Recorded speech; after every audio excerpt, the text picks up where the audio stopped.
Se corroboran las sospechas, los escritos, los manuscritos, el documento de Excel encontrado en una de las computadoras de una de las ex colaboradoras de Rafael Correa, con estas versiones que han sido rendidas ante la justicia de persecución y también de una estructura para levantar recursos y entregar recursos a favor de militantes de Alianza País.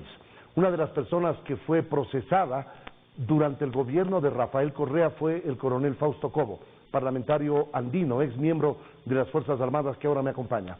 Coronel, bienvenido, muchas gracias por atender esta invitación. ¿Qué decir frente a estas evidencias? No todavía, pero indicios que podrían configurarse en evidencias en torno al caso Sobornos 2012-2016. Buenos días. Buenos días, muchas gracias. El propio presidente Lenín Moreno ha manifestado públicamente que estuvimos gobernados durante 10 años por una mafia, por una gestión mafiosa, rateros que se robaron el dinero del pueblo ecuatoriano, que utilizaron al poder político absolutamente concentrado en manos de Rafael Correa para dilapidar la conciencia, el dinero, la autoestima de todos los ecuatorianos. Una gestión mafiosa, y para eso también utilizaron el poder para perseguir a quienes tuvimos en ese momento la responsabilidad por nuestras funciones, pero también como ciudadanos, de combatir a esta dictadura mafiosa que ahora ya es voz populi, que está a disposición de todos. Usted fue procesado por supuesta autoría intelectual durante el 30 de septiembre de 2010, del famoso 30S, este levantamiento, sublevación policial que se convirtió en un golpe blando, coronel. Se inventaban las palabras, poemas, golpe blando y tanta babosada, para simplemente consolidar su poder y perseguir a quienes nos oponíamos. Y entonces yo era asambleísta, nombró este prófugo de la justicia que ahora anda por Europa y por Venezuela, también se lo ha visto en fotografías en el aeropuerto de Caracas, utilizando también el dinero del pueblo ecuatoriano, porque sigue ahora ganando un sueldo vitalicio, este prófugo. Conformó una comisión para investigar el 30S. Y entonces allí yo, como asambleísta en el Parlamento Nacional, cuando se discutía y le advertíamos de lo que iba a pasar sobre el veto del presidente a la ley de servicio público, entonces yo di un discurso duro defendiendo a las Fuerzas Armadas, defendiendo a la Policía Nacional. Y por eso fue acusado de supuesto autor intelectual. Esa comisión de esos 3 individuos, que entre esos Vaca, nos acusaron. El exfiscal. Exfiscal, imagínense, de la mafia. Consiglieri se les llama en la mafia a quienes defienden a los mafiosos. Y entonces allí estuvimos perseguidos y tuvimos que gastar dinero en abogados. Ahí agradezco a Milton Castillo, que no me cobró, pero que siempre estuvo ayudando a quienes fuimos perseguidos. Y también me persiguieron por alguna frase mía contra el Alfaro Vide Carajo, y entonces otro juicio, y siempre con la Fiscalía puesta al servicio de Correa en nuestras casas, para advertirnos, lo que podían hacer con nosotros. ¿Qué hacer ahora que se develan estas injerencias en la Administración de Justicia, con algunos correos, con algunos chats, y con las versiones que se están recibiendo? Nosotros tenemos que apoyar a la institucionalidad, tenemos que apoyar a la fiscal general de la Nación, que está dando pruebas de que está colaborando rápidamente para que la impunidad no persista en el pueblo ecuatoriano. Hay que apoyar a los periodistas de investigación también, que ellos han dado también la semilla y siguen apoyando para que estos procesos no queden en la impunidad. En torno al tema que convocó esta entrevista, coronel, usted como ex integrante de las Fuerzas Armadas estuvo al mando de algunos destacamentos militares, de algunas guarniciones, incluso fronterizas. ¿Qué piensa usted de este llamado que hacen disidentes de las FARC a retomar las armas a un grupo de ex militantes de las Fuerzas Armadas Revolucionarias de Colombia que firmaron un acuerdo de paz con el Estado colombiano en el 2016? En primer lugar, los alacranes, Wilson, siempre van a ser alacranes. es su naturaleza, tienen veneno, pican, no van a cambiar los alacranes ahora a ser corderos, no, eso no puede suceder, son alacranes. Por consiguiente, imagínese, el jefe de la delegación que negoció alias el Iván proceso Márquez en La Habana, Iván Márquez, y ahora es el que está liderando la supuesta disidencia. ¿Se fueron a La Paz o siempre estuvieron con las armas?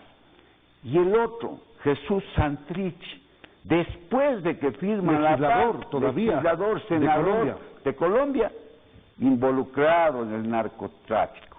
Miren, ya no existe la posibilidad de que ese grupo narcoterrorista presente una hipótesis de que ahora van a luchar por la toma del poder o por una sociedad más justa, socialista, más justa. No, está el narcotráfico detrás de este nuevo movimiento hacia las armas, hacia la violencia, que para mí jamás lo dejaron como...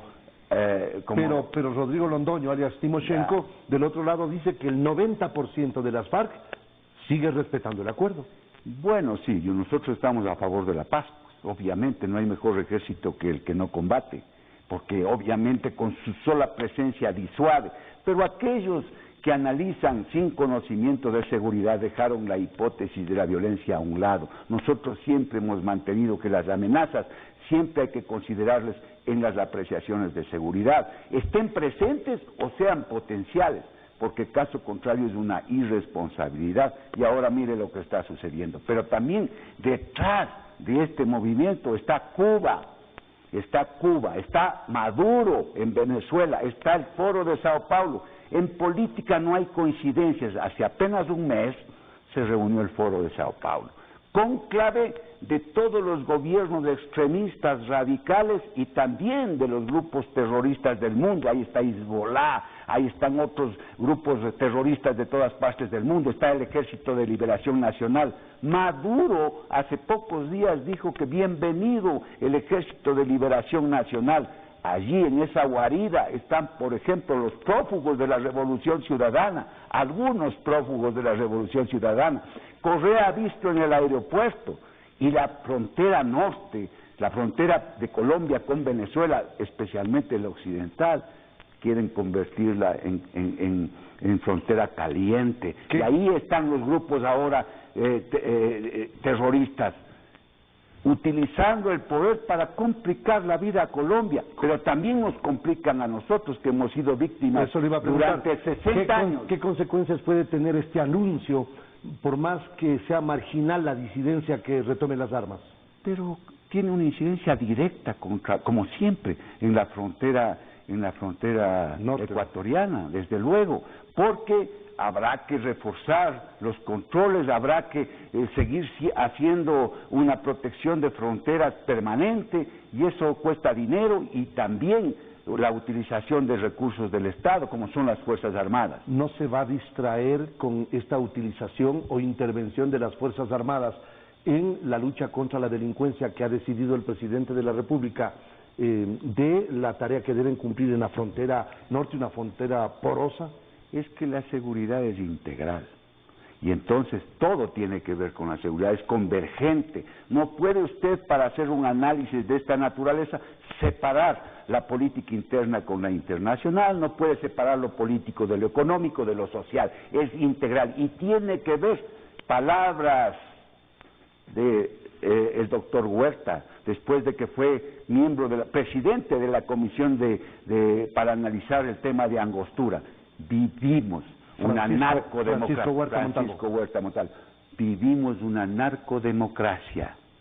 Eso dijo Huerta hace mucho tiempo, y esa es la verdad. Si no, compare cuánta cocaína y cuánta droga sale por nuestro país, que ahora pasa el 80% de lo que produce Perú y de lo que produce Colombia por nuestro sector, por ser un área estratégicamente, geopolíticamente ubicada, geoestratégicamente, posición geográfica, situación geográfica y condición geográfica esencial. Tres elementos fundamentales para tener directo acceso hacia el Asia cercanía a los pasos entre los mares como es el Canal de Panamá y la posibilidad de llegar a Estados Unidos con rapidez. Decisión acertada del presidente de que las Fuerzas Armadas coadyuven en la lucha contra la delincuencia. Un país que tiene pocos recursos y unas Fuerzas Armadas que siempre se han debido a su pueblo, tienen que colaborar con la seguridad ciudadana.